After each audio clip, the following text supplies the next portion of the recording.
Welcome back to another edition of Under Further Review. In these segments, I'll be giving you a quick look at each team going into the 2013 season. I'll also talk about last season, the offseason, my favorite picks of 2013, and can they make the playoffs. Today on the board, we have the New York Giants from the NFC East Division. First, let's quickly look at what happened last year. They finished the season at 9-7. They didn't make the playoffs. Offense was very inconsistent in 2012. The defense finished the season ranked 31st in the league, along with a pass rush that was ineffective all season. And the fourth quarter comeback stopped for Eli Manning, and injuries in the receiving corps didn't help either. Offseason. Even though the Giants ended their season with a winning record and winning their last game by demolishing the Philadelphia Eagles, the New York Giants were in severe damage. Hakeem Nicks had career lows in both receiving yards with 692 and touchdowns with only 3 due to injuries, who has yet to play a full season still since being selected in the 2009 draft. Starter Matt Bradshaw was released, who later signed with the Indianapolis Colts, and other notable players to be let go were defensive end Osi Umenyiora, tackle Chris Canty, and linebacker Chase Blackburn. Head coach Tom Coughlin wants to be a tougher in the trenches again, which I think they can probably do this year. And that's what they just did this offseason. They added veterans from the division rivals, the Eagles, Colin Jenkins and Mike Patterson, and got draft picks Jonathan Hankins and Demontre Moore. Hopefully that can rejuvenate the lackluster defense, which has been ranked 31st just last year. On the offensive side, they re-signed Will Beatty to a 5-year deal to anchor line along with draft picks Justin Poe and Eric Herman in the 1st and 7th rounds to give the aging offensive line some new blood. They also added tight end Brendan Meyer to replace Marcellus Bennett. And lastly, Victor Cruz will have a long-term contract done before the start in training camp after having another great season with almost identical numbers he put up last year. The man deserves it, what can I say? Now, my favorite picks from the Giants draft. I wasn't too impressed with first-round pick Justin Poe. I think he was too high of a reach for the Giants. But their second and third round picks seemed to hit the jackpot for me. In the second round, they got defensive tackle Jonathan Hankins from Ohio State with a massive 6'3", 320-pound, who has some good feet and brings a presence to the defensive line. I mean, that's a need because pass rush wasn't there. I mean, they just didn't have anything. It's kind of unbelievable from a team 2 years ago winning a Super Bowl to just flat out not coming out and showing up with that defense.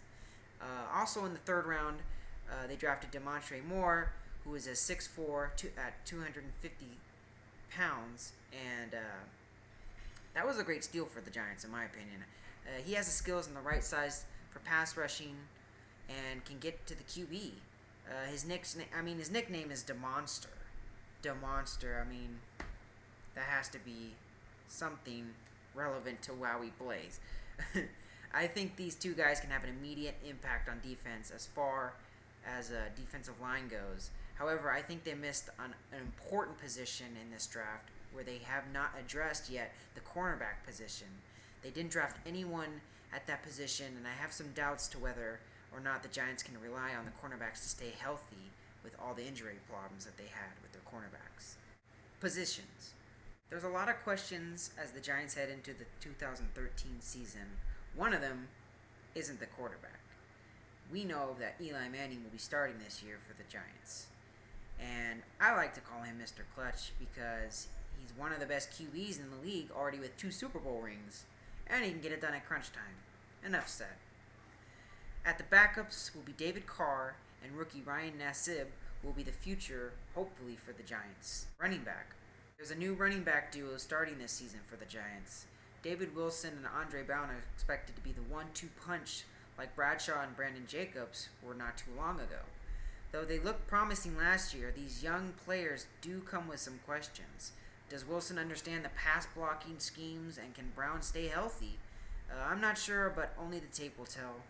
Also in the mix are Darrell Scott, Ryan Terrain, and 7th round pick Michael Cox, who will fight for a 3rd running back position. Wide receiver. They need Hakeem Nicks, period. Without him, defenses are going to have a happy target on Cruz all day, just blowing him up and double teaming him, triple teaming him. Nix needs to stay healthy in order for this offense to flourish in the passing game. Because when Nix is gone, no one really stepped up last year. It was kind of really disappointing to see that. So Nix needs to stay healthy, which I think he can this year. Victor Cruz, on the other hand, he's a fantastic receiver. The only problem I have with Cruz is that he ranked second with the most dropped balls last year, which was 10 drop passes. He can't do that anymore. The Giants need him to keep making the big plays he manages to make.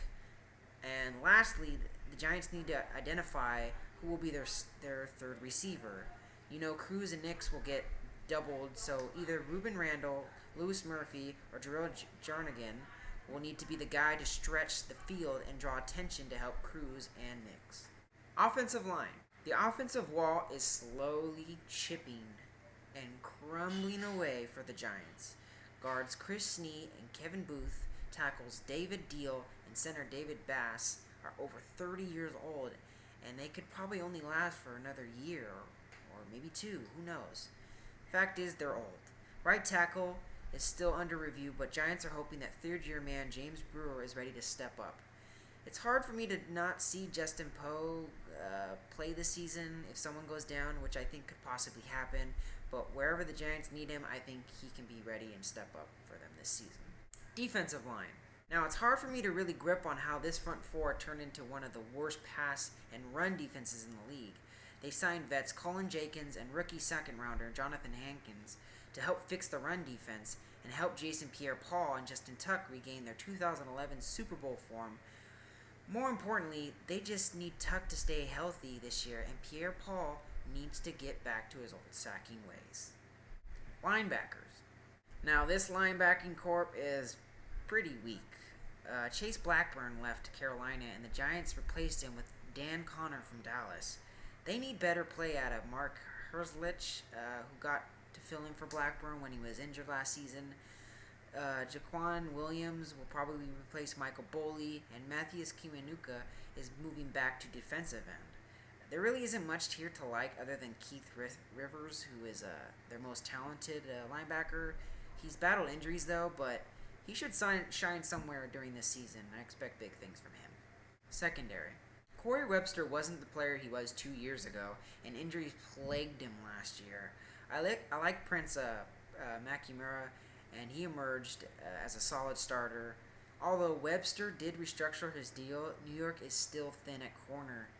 With Terrell Thomas coming off an ACL injury and Prince Makimura having trouble staying on the field, they need to really, down the road, invest in this thin crop of cornerbacks.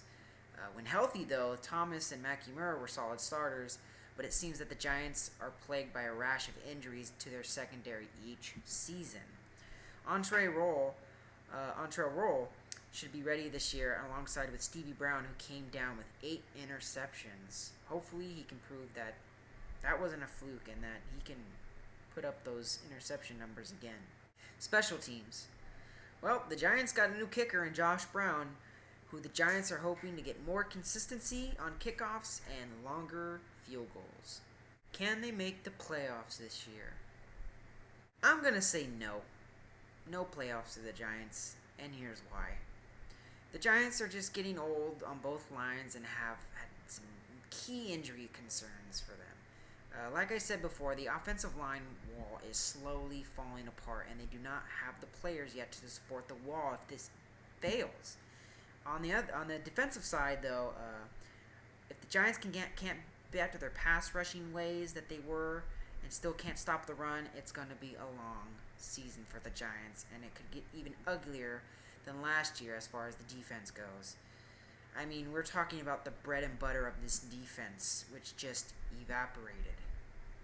As I look at the Giants' schedule, though, from last year, they beat teams like the Packers, the 49ers, Saints, and even demolishing teams like Carolina and the Eagles in Week 17. Giants have been such an odd team to watch for the past 6 years because you don't know what team is going to show up. They seem to always compete, and that's what I really like about the Giants, though. I think I can safely say that the fate rests this season on Eli Manning. I mean, Eli Manning has to just be spectacular. He just has to just not be making dumb plays like he usually does, which I don't think can happen. I mean, Eli does give him the best opportunity to make the playoffs, but I just don't think it can make the cut this year to even making the playoffs. His just supporting cast is just not enough. There's not enough talent for him to play with here. So, plus there are a few games where Manning just makes bad throws, which end up costing them the game. So, Manning really has to be special in 2013, and I just cannot see that happening this year with the team trying to regroup itself and slowly aging at the same time. And with that, football fans, concludes my segment on the New York Giants. I hope you enjoyed it. Please leave any comments and subscribe to my channel. Next team I will take on, next video will be the Philadelphia Eagles. See you later, folks.